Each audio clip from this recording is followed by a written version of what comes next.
I'm so happy to be here with you today. I'm Dr. Marigliano Muniz. I'm the chief editor for Dental Economics magazine, but you're here in my practice in Salem, Massachusetts, and this is where I spend most of my week, so welcome. I don't think it's a surprise to anybody that the COVID-19 pandemic has impacted dentistry and dental practices all over the world. My practice was closed for 3 whole months, but with every challenge, there's an opportunity. And it gave us as dental practices an opportunity to assess our practices, our protocols, and our systems, and improve upon them. And that includes aerosol prevention, trying to keep our air clean, but also bring in digital workflows so there's less of a risk for contamination for our labs. Think about what an impression looks like. There's so many places for bacteria to hide, and digital workflows pretty much eliminate that. And I think that that's something we should think about. I found it brought many things that I was not really expecting, and infection prevention was one of them. When you think about integrating a digital workflow, obviously removing the actual physical impression will help to reduce risk for infection. But we still have the actual scanner itself. And I think we have to consider a few things. How can you disinfect it?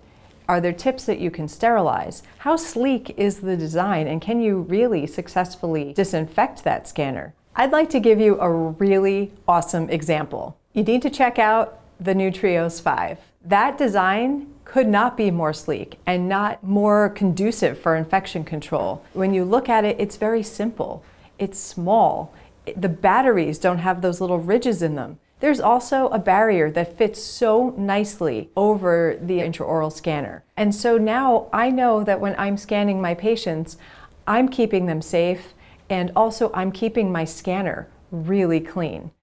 One criticism of intraoral scanners as it relates to infection prevention is the open tip. If you look at your scanner, most scanners have a tip that's open. You can literally fit your finger in it. There's obviously places for some sort of bioburden to possibly accumulate there, despite sterilization processes. Well, the TRIOS 5 saw that, and they improved upon it. And they have a closed tip now, and not only is the tip closed, it's closed with a sapphire glass, which is really hard, scratch resistant, and extremely durable. And so for me, that's a win-win all around.